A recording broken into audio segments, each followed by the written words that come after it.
ভাই একটা কথা বলবো, অনেক অনেক ধন্যবাদ তোমাদেরকে, তোমরা অনেক সাহায্য করেছো। সেটা হচ্ছে, আমার বাবা একটা কথা বলতেন যে সত্যের জয় হবেই। তো সেটা আমি খুব একটা প্রাধান্য দিইনি জীবনে। সাংবাদিকতা করতে গিয়ে আমার মনে হয়েছে যে এটা হয়তো আপেক্ষিক ব্যাপার, কিন্তু আজকে সেই কথাটা বারবার মনে হচ্ছে সত্যি সত্যের জয় হলো।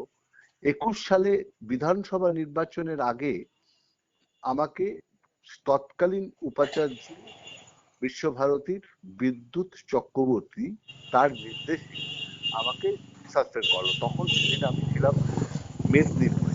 মেদিনীপুরে বাই ফ্যাক্স আমাকে জানানো হলো যে তোমাকে তাড়িয়ে দেওয়া হচ্ছে, এবং কারণটা হচ্ছে যে করোনার জন্য, যেহেতু তুমি ফিল্ড অফিসার, সেই জন্য ফিল্ডের কোনো কাজ নেই। আর্যত আমি বিশ্বভারতীর সাংবাদিকতা বিভাগের ছাত্রছাত্রীদেরকে হাতে কলমে কাজ শেখানোর ব্যাপারটা আমি করতাম, সেইভাবেই কোর্সটা ডিজাইন করেছিল বিশ্বভারতী। তো বললো যেহেতু করোনা, সেই জন্য হাতে কলমে কাজ শেখাবার জায়গা নেই, ফলে তোমাকে সাসপেন্ড করা হলো। তো আমি এটার এগেনস্টে হাইকোর্ট গেছিলাম। হাইকোর্ট সঙ্গে সঙ্গে আমার ফেভারে রায় দিল যে না, তোমাকে ওকে জয়েন করতে দিতে হবে এবং করাবে।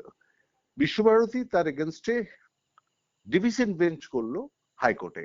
ডিভিশন বেঞ্চও এক্সিকিউটিভ কাউন্সিলকে দায়িত্ব দিল যে তুমি বিষয়টা দেখো।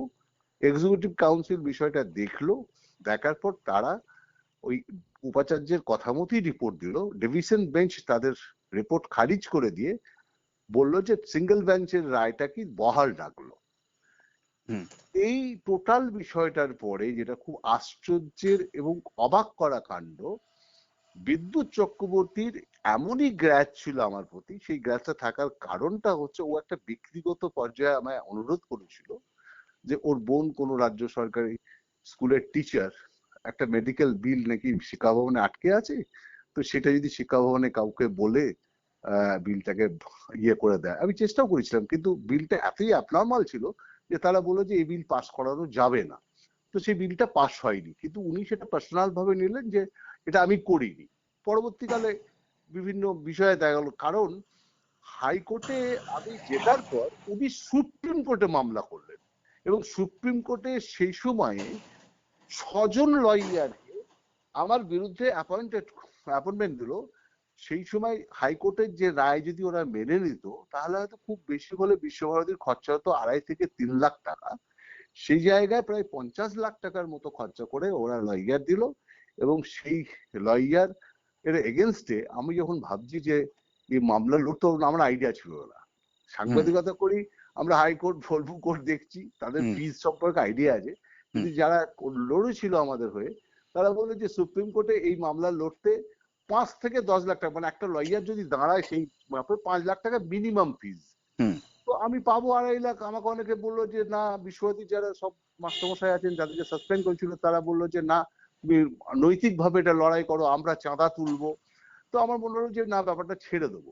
কিন্তু দেখুন, আমি যেটা বলতে চেষ্টা করব সেটা হচ্ছে, যারা আপনারা সাংবাদিকতা শান্তিনিকেতনে করছেন, এই শান্তিনিকেতন করেসপন্ডেন্ট পদটা এমন একটা পদ যে আমি সারা জীবন খুব নিষ্ঠার সঙ্গে এই কাজটা করেছি, ফলে প্রচুর মানুষের সাথে যোগাযোগ হয়েছে।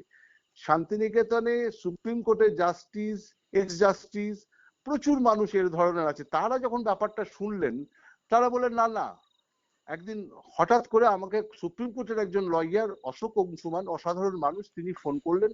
ফোন করে বললেন যে উনি আমাকে রেফারেন্স দিয়েছে, তো আমি আপনার মামলাটা লড়বো, কাগজগুলো আপনি দিন। আমি বললাম আপনি কত টাকা লাগবে? বলে টাকাটা ফ্যাক্টর নয়, আমার কাছে বলেছে মানে আমার কাছে বিরাট ব্যাপার এটা।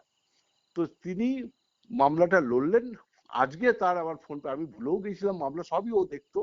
আজকে দুপুর বেলাতে ফোন করে উনি বললেন মামলাটা, হাইকোর্টের রায়টা কি বহাল রেখেছে, সুপ্রিম কোর্ট মামলা ডিসমিস করে দিয়েছে বিশ্বভারতীর আবেদন, এবং আপনাকে রিইনস্টেট করতে বলেছে। হাইকোর্ট যা বলেছিল, যদি বিশ্বভারতী এইটাকে না মান্যতা দেয়, তাহলে আপনাকে আর সুপ্রিম কোর্ট আসতে হবে না, আপনি হাইকোর্টে আদালত অবমাননার মামলা করতে পারবেন বিশ্বভারতীর বিরুদ্ধে।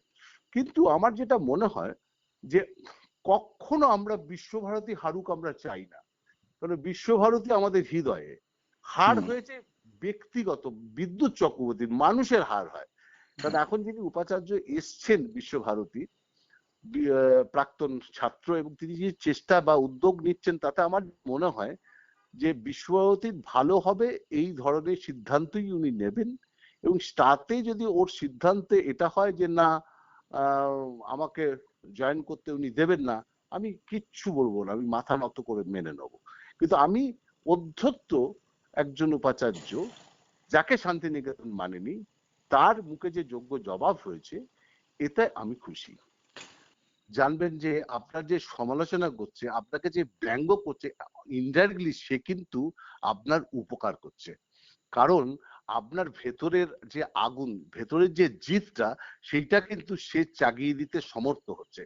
যে খুব ভালো হয়েছে, খুব পক্ষে প্রশংসা করছে, সেই জায়গাটা থেকে আমি এরম ভাবেই দেখে এসেছি যে ব্যঙ্গ করছে, যে সেই ব্যঙ্গ করার মানুষটা একটা কোথাও জিদ তৈরি করে দিচ্ছে যে না আমাকে এটা জিততেই হবে।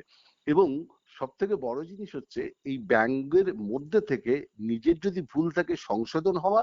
আর দ্বিতীয় কথা হচ্ছে যে একটা দিন আসে, যে বললাম সত্যের জয়, যারা ব্যঙ্গ করেছিল আজকে তারা কি উত্তর দেবেন? তারা মনে মনে কত কষ্ট পাচ্ছে বলুন।